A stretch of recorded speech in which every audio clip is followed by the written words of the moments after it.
تو یہ وقت جو جو گزر رہا ہے، اگر خان صاحب زندہ رہے اور وہ جیل سے باہر آ گئے تو پھر اس ملک میں سٹیبلٹی والی کوئی چیز آپ کو نظر نہیں آئے گی. جس کو مسیحا بنا کر پیش کیا تھا، جس کے بارے میں کہا تھا کہ جی اس کے 5 سال نے جو تقدیر بدلی ہے، میں تو اگلے 70 سال بھی اس کو ایکسپیکٹ نہیں کر رہا تھا. اب آپ نے فیصلہ کرنا ہے کہ جی انجینئر صاحب کہاں کھڑے ہیں، اور ان کی جو فین فالوئنگ ہے، ان کو جو فالو کرنے والا ایک بہت بڑا طبقہ ہے، وہ کہاں کھڑا ہے. آپ کو آنر یہ بات کروں کہ مجھے لگتا ہے کہ اب محب وطن وہ ہوگا جس کو عمران خان صاحب محب وطن کہیں گے، اور غدار وطن وہ ہوگا جس کو عمران خان صاحب کہیں گے. چاہے آپ جتنے مرضی ملی ترانے بنا لیں، کیونکہ یہ جو ڈیمیج ہوا ہے نا، اور یہ میں کوئی خوشی سے بات نہیں کر رہا، المی ہے، ایسا نہیں ہونا چاہیے تھا، لیکن یہ اللہ کی سنت ہے کہ اللہ تعالیٰ جو ہے موسیٰ علیہ السلام کی پرورش فرعون کے دربار میں ہی کرتا ہے.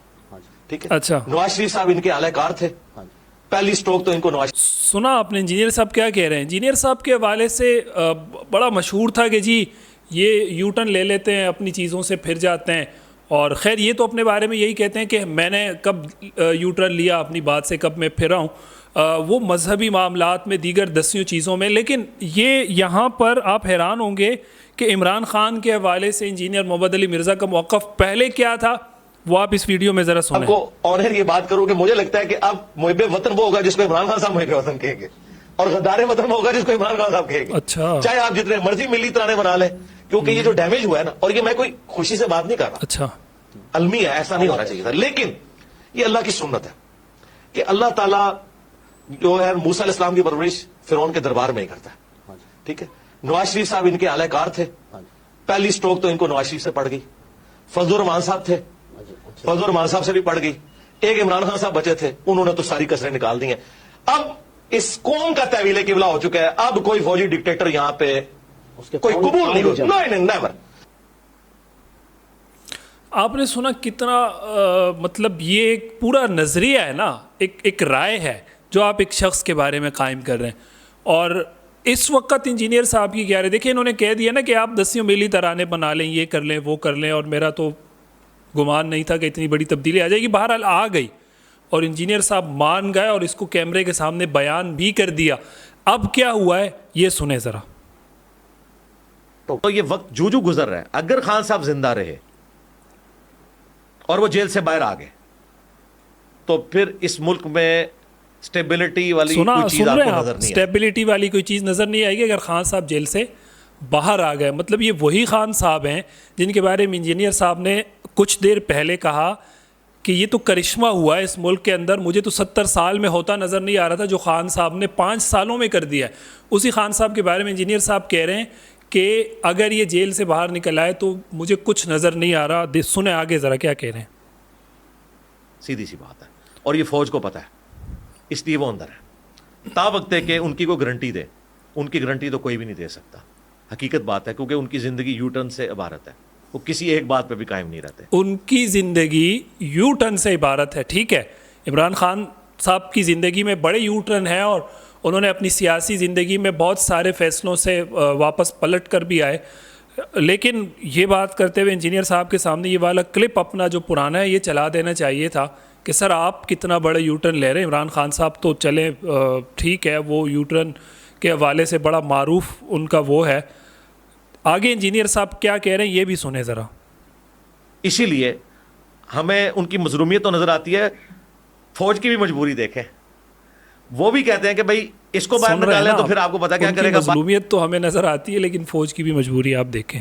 یعنی یہ صرف اس ویڈیو بنانے کا مقصد انجینئر صاحب کی ان دو آراء کا کمپیریزن کرنا ہے کہ جی پہلے آپ کہاں کھڑے تھے، اب آپ کہاں کھڑے ہیں، پھر اس کے بعد ہم اس پر مزید بات کرتے ہیں. یہ اس ویڈیو کو کمپلیٹ ہونے دیں ذرا. باہر کے ملک بھیج دیں تو کیا کرے گا، یہ اندر بیٹھ کے یہ کچھ ہو رہا ہے تو باہر آ کے کیا کرے گا. اس کے لیے بھائی پھر کعبے کی چھت پہ کھڑا ہونا پڑے گا، عمران خان کو بھی، نواز شریف کو بھی، اور چیف جسٹس کو بھی، اور آرمی چیف کو بھی، اور پبلکلی اپنے گناہوں کی معافی مانگنی ہوگی کہ کس نے کہاں کیا کیا غلط کیا، اور گارنٹی دینی ہوگی کہ اب ہم ایسا نہیں کریں گے. پھر کوئی آگے معاملہ چل سکتا ہے. ادروائز تو مجھے تو نظر آ رہا ہے کہ معاملات کوئی زیادہ بہتری کی طرف اتنی آسانی سے نہیں آئیں گے. اگرچہ اس وقت کوشش ہو رہی ہے لیکن اس میں کافی زیادہ ٹائم لگے گا.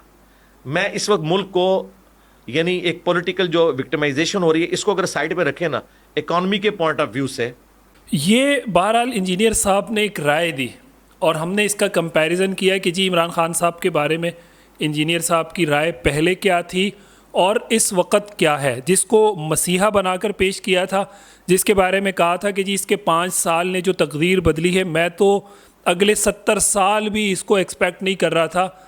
اسی خان صاحب کے بارے میں انجینئر صاحب کی رائے چند ماہ بعد یا آپ کہہ لیں کہ چند سالوں بعد کیا ہوتی ہے کہ جی یہ نکل کر کیا کریں گے, کچھ نہیں کر سکتے اور بہت ساری مجبوریاں ہوتی ہیں, اور اس طرح کی بہت ساری باتیں انہوں نے کی, یعنی کہ 190 ڈگری کا بالکل اوپر نیچے ہے کہانی ساری. یہ تو ایک لاجیکل بات ہے نا, ایک سیاسی شخصیت کے بارے میں یا ایک آدمی کے بارے میں یہ بات ہو رہی ہے تو سمجھ بھی آتی ہے, اور اس کو لوگ سمجھ کر پھر لوگوں نے گالیاں بھی دی ہیں انجینئر صاحب کو. وہی لوگ جو ان کے نغمے گیت اور ان کے کیا کیا گاتے وہ نہ تھکتے تھے, لیکن انہوں نے پھر آ کر, ہم نے دیکھا ہے کمنٹس میں بہت سارے لوگوں نے گالیاں دی ہیں, بہت سارے لوگوں نے برا بھلا کہا ہے, کیا سے کیا کہا ہے انجینئر صاحب کو. کیا وجہ ہے کہ یہ بات سمجھ آ گئی کہ جی یہاں انہوں نے یو ٹرن لیا ہے. آپ تھوڑا سا سوچیں کہ جو بندہ ان معاملات میں اتنے بڑے بڑے یو ٹرن لے سکتا ہے لیکن وہ آپ کو سمجھ آئے تو آپ نے ان کو برا بھلا کہنا شروع کیا. یہی شخص مذہبی معاملات میں کتنی ہیرا پھیری کرتا ہوگا, کتنے یو ٹرن لیتا ہوگا, کتنی جگہوں پر یہ اپنی طرف سے چیزوں کو ایڈ آن کرتا ہوگا. بہت ساری اس طرح کی چیزیں ہیں. مذہبی معاملات تو آپ اس طرح سے ڈیپلی نہیں سمجھتے نا. آپ ایک بندے کے بارے میں تو کوئی رائے قائم کر سکتے ہیں, لیکن مذہبی معاملات بہت مختلف ہوتے ہیں, پیچیدہ ہوتے ہیں. اور انجینئر صاحب کا تو مسئلہ ہی یہی ہے کہ وہ ہمیشہ پیچیدہ معاملات کو ہی چھیڑتے ہیں کہ جن کو آسانی کے ساتھ عوام کم از کم نہ سمجھ سکے. تو عوام نہیں سمجھتی, پھر کیا ہوتا ہے کہ جی وہ دیکھیں فلاں تو ایسی بات کر رہے ہیں اور بہت اچھی بات ہے اور وہ تو دلائل سے ہیں اور اس میں حدیث کے حوالے شامل ہیں, لیکن عوام کو وہ ہیرا پھیری سمجھ نہیں آ رہی ہوتی. جن لوگوں کو, جن علماء کو آ رہی ہوتی ہے وہ سمجھاتے ہیں, لیکن ان کی بات بھی پھر عوام کو سمجھ نہیں آتی. تو یہ ایک ہم نے چھوٹا سا کمپیریزن کر کے اس بات کو پروف کرنے کی کوشش کی ہے کہ اگر اس شخص کی گفتگو میں یہاں پر اتنا بڑا ڈیفرنس ہو سکتا ہے, اتنا بڑا اختلاف ہو سکتا ہے, اتنا بڑا یو ٹرن ہو سکتا ہے, تو اس کی گفتگو پر کہیں بھی اندھا اعتماد نہیں کیا جا سکتا.